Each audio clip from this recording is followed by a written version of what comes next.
स्वागत है आप सभी का कमोडिटी सुपरफास्ट में। आपके साथ मैं हूं नेहा आनंद। कमोडिटी मार्केट की अगर बात करें तो आज बड़ी सुस्ती छोटे दायरे का ट्रेड देखने को मिला, लेकिन आज सबसे बड़ी खबर निकल कर आई है गोल्ड के मार्केट से। जी हां, आज हमने देखा रॉयटर्स के हवाले से गोल्ड के जो आंकड़े निकल कर आए हैं इम्पोर्ट के, वो कुछ चौंकाने वाले रहे हैं। जनवरी के महीने में गोल्ड का इंपोर्ट, सोने का इंपोर्ट 32 महीने के निचले स्तर पर चला गया है। अब इस साल के जनवरी के महीने में 11 टन के आसपास गोल्ड का इंपोर्ट हुआ था, जो कि पिछले साल से अगर कंपेयर करें तो 76% गिर चुका है। अब इस भारी भरकम गिरावट की वजह क्या रही है और अब आगे किस तरह की प्राइस ट्रेजेक्ट्री बनती हुई दिखाई दे रही है, इन सब पर हम बात करेंगे। गोल्ड के जाने माने विशेषज्ञ और इस मार्केट से काफी समय से जुड़े हुए एक्सपर्ट नितिन खंडेलवाल जी हमारे साथ शो में शामिल। आफ्टरनून, बहुत स्वागत है आपका। सबसे पहले तो ये जो भारी भरकम गिरावट आई है, इसे आप कौन से कारण को एट्रीब्यूट करेंगे? दो तीन रीजन है इसमें सबसे मेन रीजन जो हुआ है कि जैसी रेट इतने ज्यादा बढ़ गए, जो कि इंडियन मार्केट के अंदर विद जीएसटी 61,000 तक के चले गए थे। करेक्ट। इसकी वजह से इंडिया के अंदर का जो गोल्ड था वो रिसाइकल के लिए काफी आया। मतलब पहले हम लोग जो ज्वेलरी बेचने के लिए एक्स्ट्रा गोल्ड लाने के लिए सब 4 टायर 3 टायर सिटी के लोग बॉम्बे पे डिपेंड रहते थे, वो सारे लोग बल्कि बड़े सिटी में बेचने के लिए जाने लगे, क्योंकि रिसाइकल के लिए गोल्ड बहुत आया। करेक्ट। दूसरा, इसके अंदर 4 से 5% तक की डिस्पेरिटी चल रही थी मार्केट के अंदर, तो उससे ये प्रतीत होता है कि इलीगल गोल्ड काफी आया होगा, जो कि मैं सुन रहा हूं कि स्मगल्ड गोल्ड भी बहुत आया है करके, क्योंकि रेट के अंदर 10 लाख रुपए 1 किलो का फर्क हो गया इंडिया के और नेबर कंट्री के अंदर, जो कि बहुत बड़ा टेम्पटिंग है। तो ये जो गोल्ड था ये को बहुत बड़ा बढ़ावा दिया, इसका सेटबैक ऑर्गेनाइज प्लेयर को बहुत बड़ा मिला है। तीसरी इसके अंदर जो इम्पोर्टेंट बात रहेगी, क्योंकि ये जो इम्पोर्ट है, इसके पहले का जो क्वार्टर था उस पर रिकॉर्ड इंपोर्ट हो गया था। जो दिवाली का महीना था, दिवाली में काफी सेल था और काफी सेलिंग हो गई थी, लोगों ने ज्यादा इंपोर्ट कर लिया था, तो वो जो इंपोर्ट आ गया था वो अब तक के उसका काम चल रहा था। और चौथा ये कि सबको पता है कि ओवरऑल सेल जो है वो काफी कम चल रहा है। तो 4 फैक्टर इसमें काम कर रहे हैं। इलीगल गोल्ड मुझे लगता है कि कहां से आया कैसे है मुझे पता नहीं है, सो कॉल्ड स्मगल्ड से आया है। रिसाइकल गोल्ड बहुत ज्यादा हुआ रेट ज्यादा होने की वजह से, और तीसरा जो है उसके पहले के क्वार्टर के अंदर बहुत ज्यादा इंपोर्ट हो गया था दिवाली में। ये 3 रीजन मुझे समझ में आ रहे हैं। लेकिन खंडेलवाल जी, अब बताइए, टिपिकली ये मैरिज का सीजन है, अब यहाँ पर त्योहारी सीजन की भी शुरुआत हो जाएगी, कुछ हफ्तों में होली भी है, तो मुझे बताइए कि अभी कीमतें हैं, जितने एक्सपर्ट से अंतर्राष्ट्रीय बाजार के एक्सपर्ट या घरेलू बाजार के एक्सपर्ट तो मान रहे हैं कि कीमतें यहाँ से ऊपर ही जाने वाली हैं, तो क्या माना जाए, ये साल ज्वेलरी की डिमांड को लेकर, गोल्ड की डिमांड को लेकर ठंडा रहने वाला है? आपके चैनल पे मैं पिछले जब 50,000 के रेट थे तब से मैं बता रहा था कि सोना 60,000 जाएगा। करेक्ट। और वो सोना 60,000 जाके आ भी गया है। उसके बाद ये पुल बैक है, कुछ अमेरिका के डाटा जो है वो इकोनॉमी को सपोर्टिव आई, डॉलर इंडेक्स को सपोर्टिव आई, जिसकी वजह से गोल्ड के अंदर थोड़ा सा एक सेटबैक मिला है। और मैं एक बहुत हिंदी लैंग्वेज में हरदम कहता हूं कि गोल्ड ऑलवेज 4 कदम आगे जाता है, 2 कदम पीछे आता है, फिर 4 कदम आगे जाता है, 2 कदम पीछे आता है, कुल मिला के 2 कदम आगे ही रहता है। तो ये हर गिरावट को बाइंग अपॉर्चुनिटी देता ही है मार्केट, सेलिंग भी आती है, उसका बेनिफिट लोगों ने लेना चाहिए, क्योंकि मुझे नहीं लगता कि इस साल 62,000 से नीचे सोना मिलेगा करके, बात 62,000 जाने वाला है। ओके, ठीक है, वैलिड पॉइंट। अच्छा सर, ये बताइए, कुछ उम्मीद की जा रही थी यहाँ पर कि बजट में ड्यूटी पर ऐलान होगा, कुछ हुआ नहीं, जस की तस ड्यूटी वहीं पे बनी हुई है, तो क्या आप लोग सरकार के सामने कोई रिप्रेजेंटेशन रखेंगे? क्योंकि वैसे तो सरकार बिल्कुल क्लियर कर चुकी है कि डेफिसिट पर कंट्रोल लगाना है, और इसी कारण से हमने पिछले साल देखा कि ड्यूटी में अच्छा खासा इजाफा देखने को मिला है। उस फ्रंट पर आपकी ज्वेलर्स फेडरेशन कोई बातचीत करने के मूड में है या कुछ विचार है? देखिए, आपने जो बताया मैं आपको तारीख के साथ बता देता हूँ। 1 तारीख को बजट आया, 4 तारीख को all India gem and jewellery domestic council की मीटिंग मुंबई के अंदर निर्मला जी सीतारामन के साथ में हुई। उनको पूरे अच्छी तरीके से विद लेजिमेंट वे से हमने फैक्ट्स एंड फिगर्स बताया, ये भी बताया कि इससे पैरेलल इकोनॉमी डेवलप हो रही और मार्केट के अंदर 2 रेट चल रहे, 2 रेट की वजह से लोग मजबूरी के अंदर इलीगल गोल्ड की तरफ ज्यादा जा रहे हैं। जो लोग ऑर्गेनाइज प्लेयर है, हम जैसे लोग हैं, उनका सेल कम हुआ, लेकिन मार्केट में सेल कम नहीं हुआ। तो हमने गवर्नमेंट को बहुत अच्छे से समझाया, गवर्नमेंट ने सीरियसली लिया। उसके बाद बैक टू बैक इसकी मीटिंग्स भी गवर्नमेंट ने बुलाई है, और all India gem and jewellery domestic council ने गवर्नमेंट को बहुत अच्छी तरीके से बताया कि ये जो ड्यूटी है बहुत ज्यादा है, रेट बढ़ने की वजह से 10 से 11 लाख रुपए का फर्क है, जो डाइजेस्टिव नहीं है और ये टेम्पटिंग है स्मगलिंग के लिए बहुत बड़ा। करेक्ट। तो सर अब बताइए एक आखिरी सवाल, अब आप किस तरह की डिमांड आता हुआ देख रहे हैं? मतलब अब डिमांड में रिवाइवल कब दिखेगा? ऑब्वियस सी बात है कि आपने भी खुद माना है कि कीमतें बहुत तेजी से बढ़ी हैं, तो इंडियन जो कस्टमर है, कंज्यूमर है, वो इंतजार करता है, देखना चाहता है कि ऊंट किस करवट बैठेगा। करेक्शन थोड़ा आ चुका है, अब आपको लगता है कि वापस से खरीदार लौटेंगे या कुछ समय लगेगा? लौटना शुरू हो गया, पूरी तरह से नहीं आई है। जो बिजनेस 40% पे था और 60-70% तक के आ चुका है।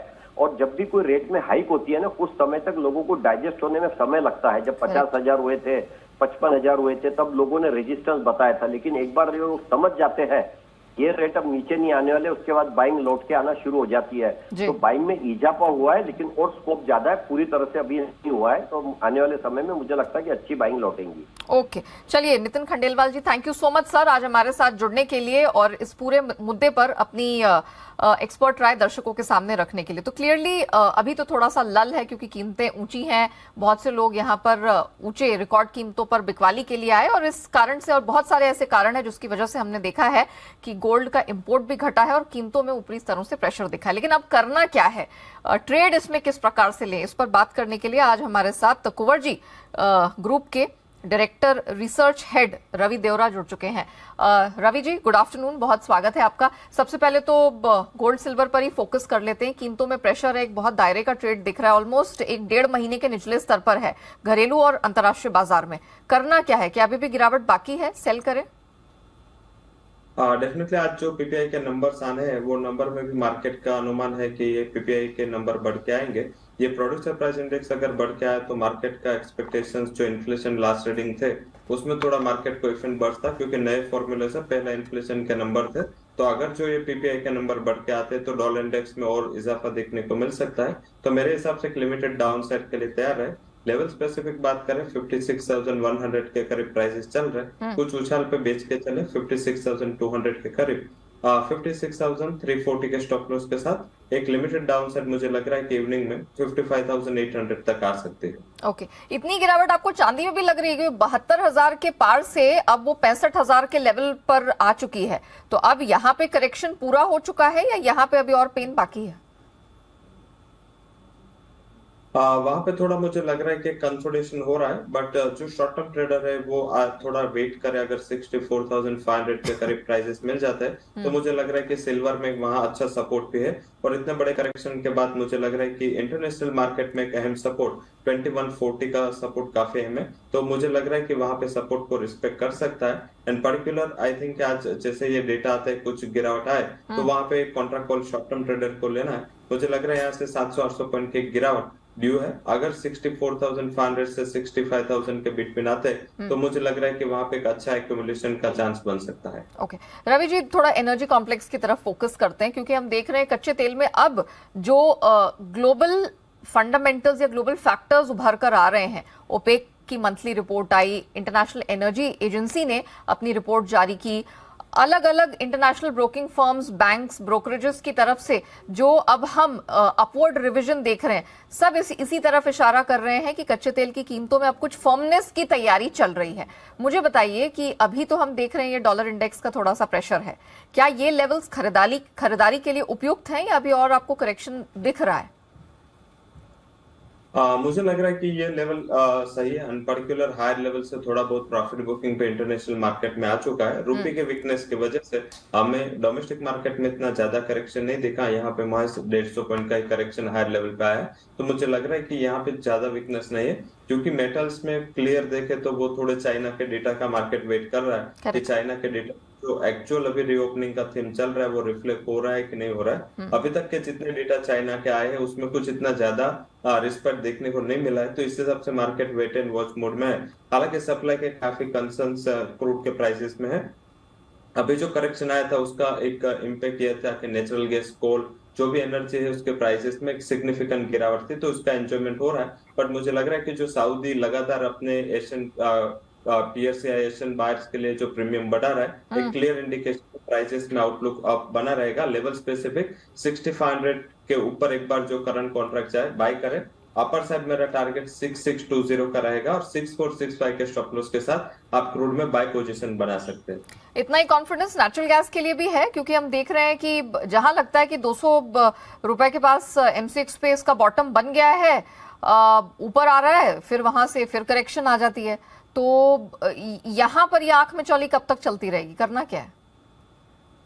फंडामेंटल वीक है, बट जो 850 से करेक्शन आया है प्राइस का, इस हिसाब से यहाँ पे एक रिस्क रिवॉर्ड फेवरेबल नहीं है, तो इस हिसाब से दोनों साइड के ट्रेड चल रहे हैं। आप देखें तो काफी टाइम के बाद ऐसा टाइम आया है कि वो 20 रुपए के मोमेंट में फंसा हुआ है, तो मुझे लग रहा है यही रेंज में 200 से लेके 220 के रेंज में रहेगा। बट मुझे लग रहा है कि एक शॉर्ट कवरिंग अभी भी ड्यू है, क्योंकि प्राइसेस इतने ज्यादा गिरे हैं एंड जो अदर एनर्जी कॉम्प्लेक्स है वो काफी ये स्टेबल हो चुके हैं, तो मुझे लग रहा है कि यहाँ से एक और शॉर्ट कवरिंग की ओर जाना चाहिए। शायद आज नेचुरल गैस के जो इन्वेंटरीज के नंबर है उसके बाद आपको शॉर्ट कवरिंग देखने को मिले, 208 के करीब बाय करें, 203 के स्टॉप लॉस के साथ एक बार मुझे लग रहा है कि 220 तक के लेवल आने चाहिए। ओके, मेटल्स पे थोड़ा फोकस करते हैं, क्योंकि जैसे आपने राइटली पॉइंट आउट किया अपनी कमेंट्री में प्रीवियसली कि चीन की रीओपनिंग थीम के बारे में तो कई महीनों से बात चल रही है, लेकिन वो एक्चुअल पेपर में, डेटा में कन्वर्ट होती दिख नहीं रही है। और इसका एक एग्जांपल है, आज ही हमने देखा कि चीन से नए घरों की बिक्री प्राइसेस के डेटा निकल कर आया और लगातार उसमें 9th स्ट्रेट मंथ गिरावट देखने को मिली है और वो कई महीनों के निचले स्तर पर है। तो क्लियरली अभी भी प्रॉपर्टी सेक्टर को लेकर पेन बाकी है, कॉन्फिडेंस अभी तक आया नहीं है, भले ही उन्होंने कितने भी यहां पर क्रेडिट इन्फ्यूजन की बात की हो। मुझे बताइए, बेस मेटल्स में ये दायरे का ट्रेड कब तक देखने को मिलेगा? जब तक ये मंथ के मैन्युफैक्चरिंग पीएमआई जो 1 तारीख को आएंगे, तब तक मुझे लग रहा है कि लास्ट ट्रेडिंग सेशन को भी होगा। ये दो डेटा मार्केट देखना चाहेगा, 31 को जो प्राइवेट एंड फर्स्ट को ऑफिशियल डेटा आएंगे, आज 28 को जो प्राइवेट एंड फर्स्ट को जो ऑफिशियल डेटा आएंगे उसका मार्केट वेट करेगा। बट डॉलर इंडेक्स की जो बढ़त है वो भी थोड़ा बहुत रेस्टिव मोमेंटम बना के खड़े।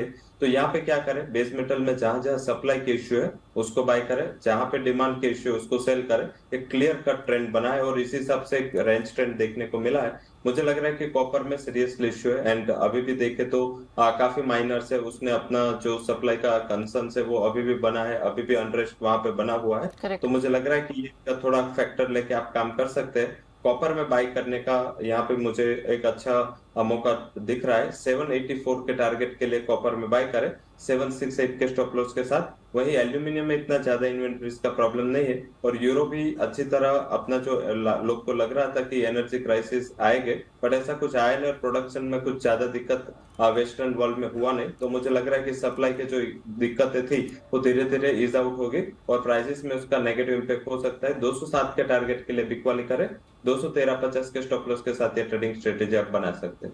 अंतर्राष्ट्रीय बाजारों में कॉटन की कीमतें एक महीने के निचले स्तर पर है, घरेलू बाजार में भी प्रेशर है, कपास या कोकुड़ दोनों देख लें 1% नीचे है इस समय, क्या करें? कपास कली में थोड़ा प्रेशर मुझे लग रहा है, क्योंकि वहां पे एंड ऑफ सीजनलिटी और गर्मी की जो सीजन है वो काफी पहले चालू हुए और अल नीनो का इम्पैक्ट भी दिख रहा है। तो मुझे लग रहा है जैसे गर्मियां आती है तो उसका एक सीजनलिटी का एडवांटेज खत्म होता है। तो मुझे लग रहा है वहां पे बिकवाली का मौका है, 2680 के टारगेट के लिए बिकवाली करें, 2755 का स्टॉप लॉस जरूर से लगाए और मार्च कॉन्ट्रैक्ट के लिए ये ट्रेडिंग स्ट्रेटेजी रहेगी। ओके, मसालों में हमने देखा है काफी समय से लाल निशान में कारोबार हो रहा है, फिर चाहे वो जीरा हो या फिर हल्दी। मुझे बताइए, अगर मसालों में कोई रणनीति अपनानी है तो किस तरफ की होगी?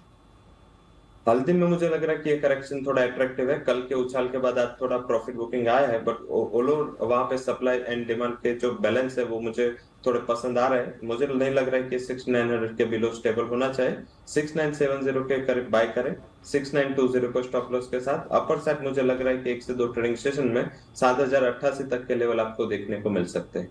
चलिए Ravi ji, thank you so much आज हमारे साथ जुड़ने के लिए और विस्तार से नॉन एग्री एग्री कमोडिटी पर अपनी राय दर्शकों के साथ बांटने के लिए।